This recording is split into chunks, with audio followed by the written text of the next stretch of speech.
Est-ce que ça vous arrive de vivre des moments où vous avez de la difficulté à vous concentrer, que vous avez l'impression d'avoir le cerveau là, dans le brouillard, puis que vous n'avez vraiment pas les idées claires? Si ça vous parle, ce que je suis en train de vous dire, sachez que vous n'êtes pas seul.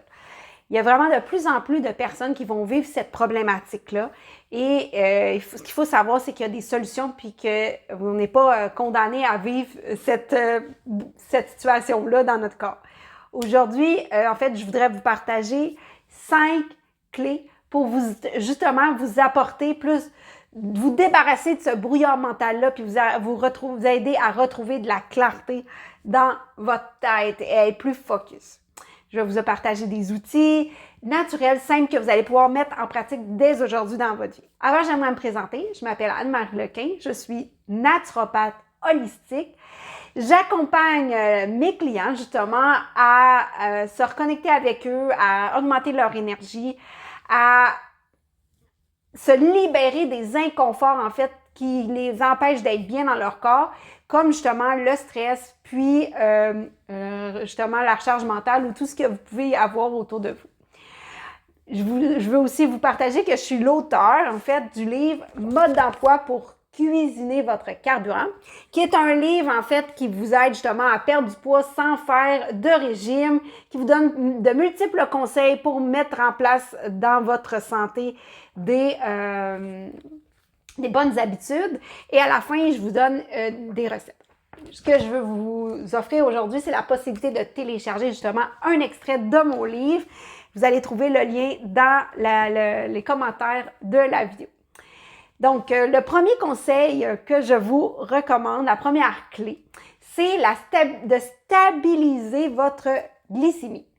Donc, lorsqu'on va consommer des sucres, en fait, dans notre alimentation, si ce sont des sucres qui sont rapides, ce qui va se passer, c'est que la glycémie va monter rapidement et ça va vraiment avoir un impact sur notre cerveau. Parce que notre cerveau, là, sa nourriture préférée, c'est le sucre, le glucose, qu'on pourrait appeler aussi.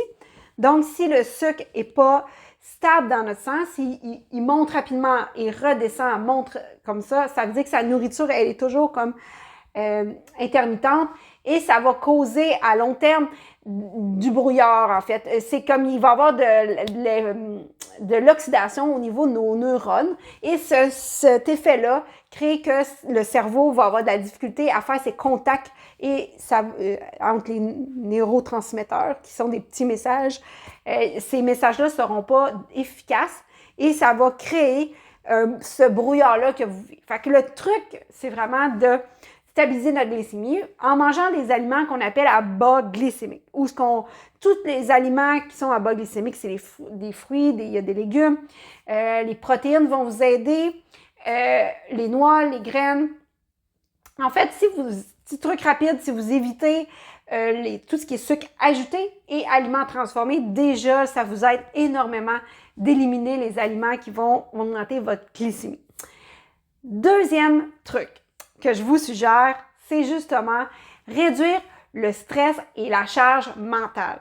Quand on est stressé, notre corps va sécréter du cortisol, qui est une hormone, et ce cortisol-là va vraiment venir embêter au niveau de notre cerveau, et ce qui va amener que le cerveau va être moins réceptif à nos informations à force d'avoir du stress et des messages parce que quand on vit du stress, le corps il est dans un état un peu plus de survie. Donc, son message qu'il entend, c'est « je suis en danger, je suis en danger ». Donc, il y a toujours comme une petite... comme un petit message qui dit « attention, attention ». Donc, le stress va contribuer à ce stress-là mental et à la charge mentale aussi. Parce qu'une charge mentale, c'est quand on a plein de responsabilités, d'informations dans notre cerveau puis qu'on pense un peu à plein de choses en même temps. Nous, les femmes, on est bonnes pour ça. Là, on gère bien des dossiers ensemble. C'est un peu comme si vous êtes sur votre fenêtre de votre navigateur Internet puis qu'il y a plein de petits onglets d'ouvert. Bien, un peu dans la tête, ça peut être des fois ça. On va penser à notre souper, on va penser à aller chercher des enfants, on va penser à qu'est-ce qu'on va avoir comme rendez-vous demain. Il faut penser au rendez-vous du dentiste. Vous voyez un peu le genre. Fait que l'idée, c'est de trouver des trucs pour réduire cette charge mentale-là qui va réduire par le fait même notre stress. Fait que premier truc que je vous recommande. C'est d'essayer d'avoir des moyens pour réduire le stress comme la cohérence cardiaque. Il y a différentes applications sur Internet que vous pouvez apprendre à faire qui sont des exercices de respiration. Ça peut être aussi d'aller prendre une marche dehors, d'aller respirer.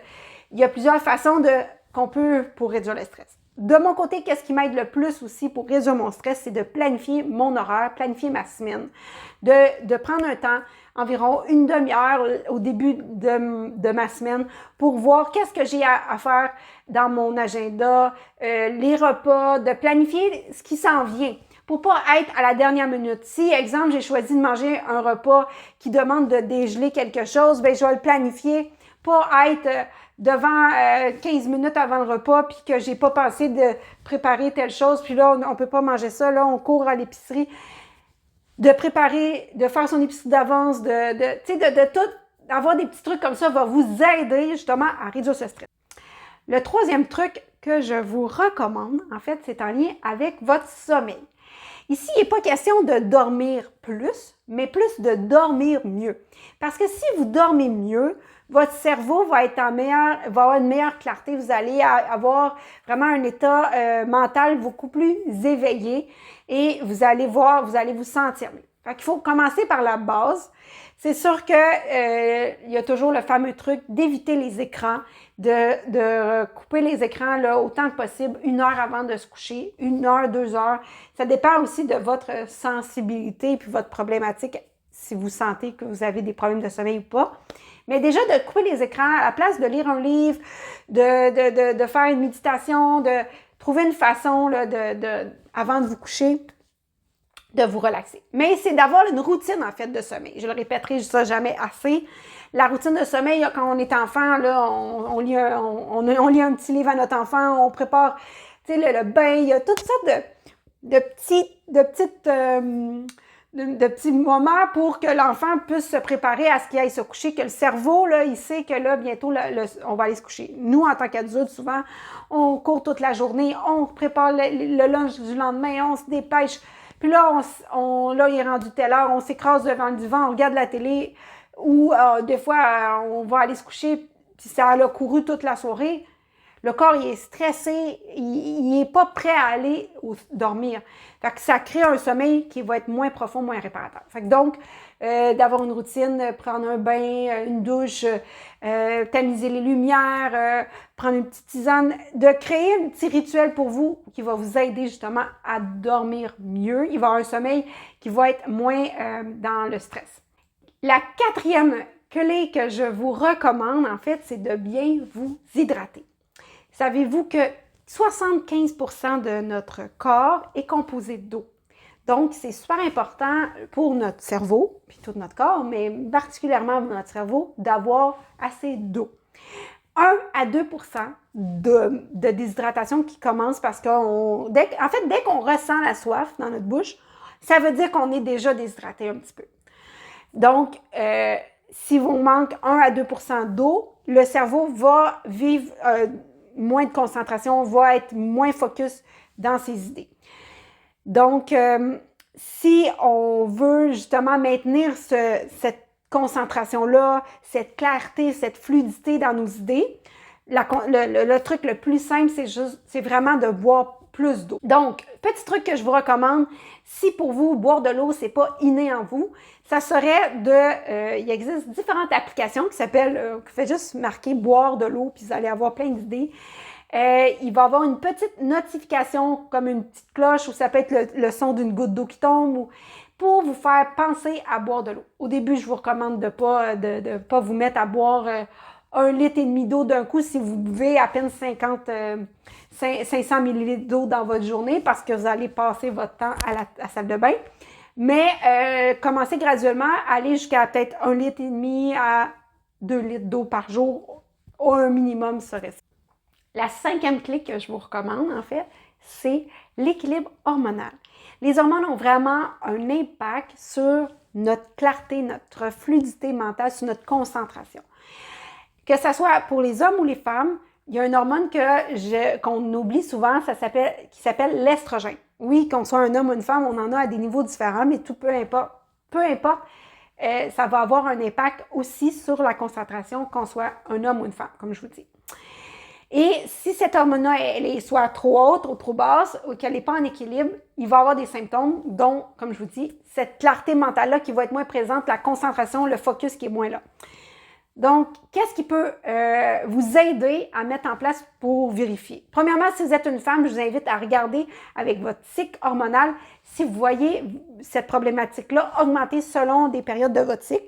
Fait que ça va vous ouvrir des petites lumières à penser que c'est sûrement en lien hormonal, premièrement. Ensuite, pour l'autre point, c'est en lien avec qu'est-ce que vous pouviez mettre en place, c'est manger des aliments qui vont vous aider à justement l'équilibre hormonal, comme qui va vous amener des bons gras, comme les avocats, les œufs, l'huile, les noix, les graines, l'huile d'olive, tout ça, qui sont des aliments qui vont être riches en bons gras, qui vont vous aider à faire des hormones de qualité. Ensuite, l'autre point, c'est justement d'essayer d'éliminer les sources exogènes, les sources extérieures d'hormones synthétiques. Parce que pourquoi que souvent les hommes vont avoir un déséquilibre au niveau de l'estrogène? C'est au niveau de l'environnement. Il y a de plus en plus de produits de notre consommation quotidienne, que ce soit des crèmes, des shampoings, même dans l'alimentation, qui vont avoir des ingrédients à l'intérieur qui sont qu'on appelle les xénoestrogènes. Les xénoestrogènes sont tout ce qui est dérivé, en fait, avec le pétrole. Et ça peut être autant pour des agents de conservation, des pesticides. Je vous invite à aller lire sur le sujet, mais vous allez voir que que le corps le voit comme un estrogène et c'est ce qui cause, entre autres, un débalancement. Donc, le point que je vous encourage aussi dans les aliments, c'est de consommer des aliments qui sont des crucifères, comme le chou-fleur, le kale, qui a des ingrédients à l'intérieur qui vont aider à votre foie à mieux éliminer cette molécule synthétique-là, puis à balancer vos hormones aussi. Si je résume les 5 clés pour retrouver une clarté mentale, la première est de stabiliser votre glycémie. La deuxième est de réduire le stress et votre charge mentale. La troisième est de dormir mieux. La quatrième est de bien vous hydrater. La cinquième est d'avoir une stabilité dans vous retrouver l'équilibre hormonal en fait. Et tout ça dans le but, comme je vous dis, de retrouver le focus et la clarté dans vos idées et votre esprit. Si vous avez aimé ce que je viens de vous raconter, je vous invite à mettre un pouce et à vous abonner sur ma chaîne et à aller télécharger l'extrait de mon livre qui est dans le lien est dans le descriptif de la vidéo. Je vous souhaite une magnifique journée et on se voit dans une prochaine vidéo.